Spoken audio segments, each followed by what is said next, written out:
Assalamualaikum warahmatullahi wabarakatuh. Baik teman-teman, kali ini kita akan membahas tentang sebuah aborsi.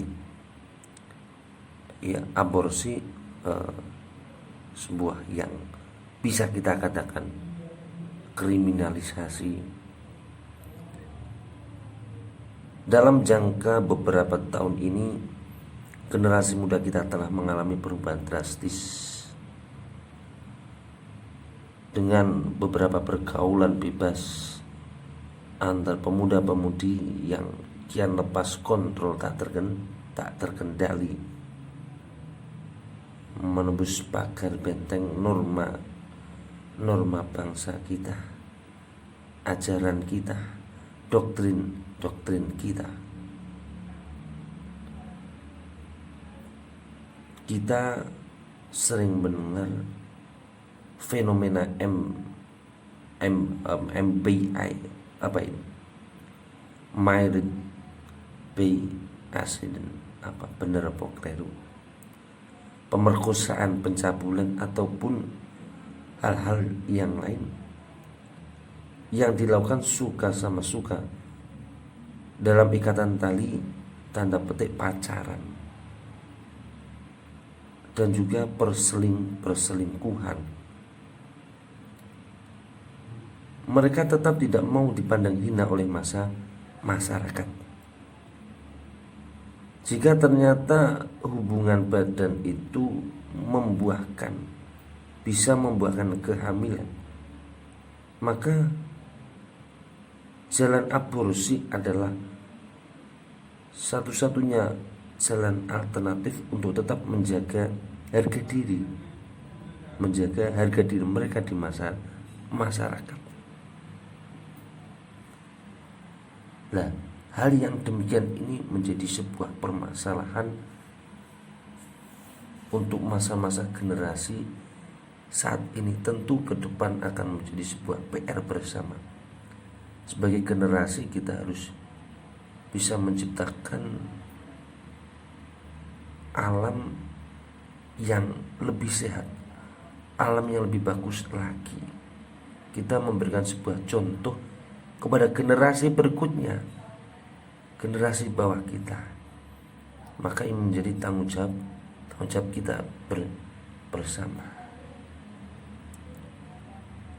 Dalam Al-Quran surat Al-Insan, Allah berfirman, a'udzubillahi minasyaitonirrajim, Bismillahirrahmanirrahim. Inna khalaqna insana min nutfatin amsyajin nabtalihi faj'alnahu sami'an basira. Sesungguhnya kami telah menciptakan manusia dari setetes mani yang bercampur antara benih laki-laki dengan perempuan, yang kami hendak mengujinya dengan perintah dan larangan. Karena itu kami jadikan dia mendengar dan melihat. Sebagai pembawa petunjuk dan juga penjelas pesan-pesan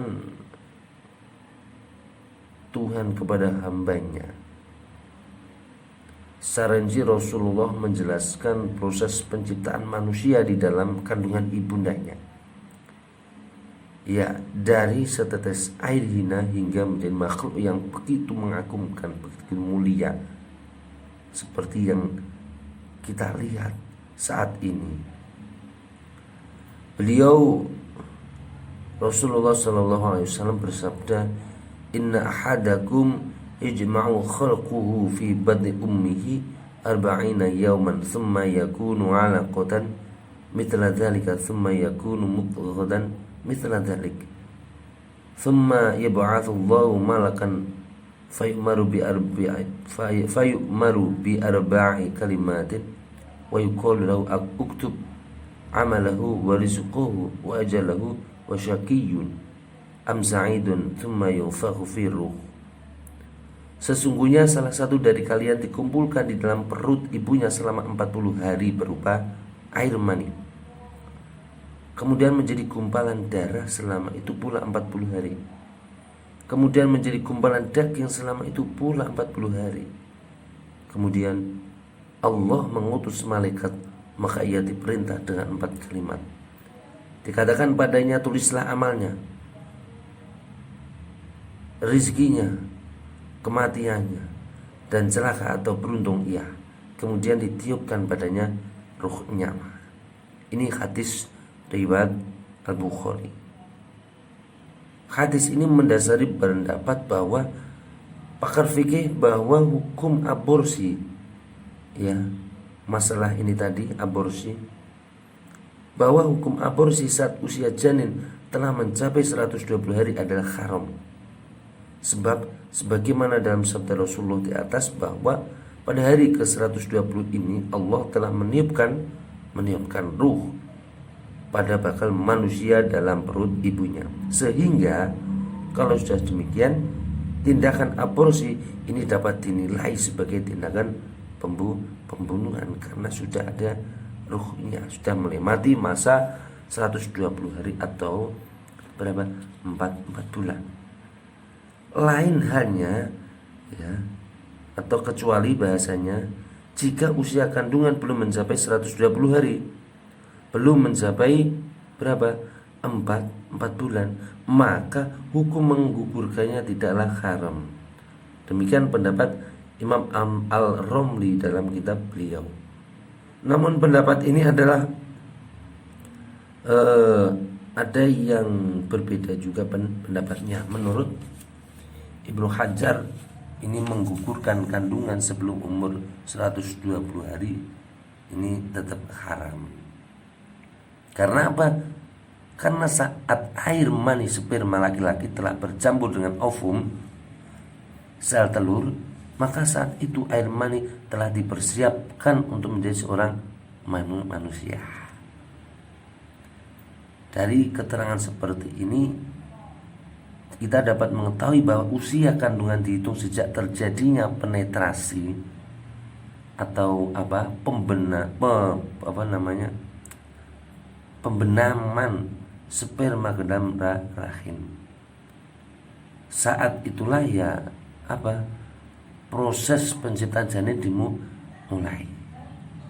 Tinggal kapan itu nanti penetrasi terjadi. Kita hanya menganalisa dari pendapat bahwa wanita hamil tidak mungkin mengalami haid, sebab saat hamil katup tempat keluarnya darah haid akan tertutup. Karenanya berhentinya siklus darah haid bisa menjadi pertanda penetrasi telah terjadi, dan saat itu wanita tengah hamil, sehingga kemungkinan terkuat penetrasi terjadi pada persetubuhan terakhir sebelum berhentinya siklus darah haid. Dan inilah awal kehamilan seorang terhitung. Dari sini kita bisa ketahui bahwa hukum melakukan aborsi, menggugurkan janin, jika janin usianya atau usia kehamilan sudah mencapai 120 hari adalah haram, ya, aborsinya haram. Sedangkan untuk janin yang masih berumur kurang dari 120 hari, kurang dari 4 bulan, ya, ini ada 2 pendapat ulama. Pertama, Imam Ibnu Hajar menyatakan hukum aborsi dalam usia kandungan tersebut juga haram. Sedangkan Imam Al-Romli berpendapat bahwa hukumnya tidak haram jika umur kurang dari 120 hari. Itu tentang masalah aborsi yang bisa kita pelajari, kita pahami. Semoga bisa bermanfaat, dan mohon maaf jika ada kesalahan dalam penjelasan. Terima kasih. Wassalamualaikum warahmatullahi wabarakatuh.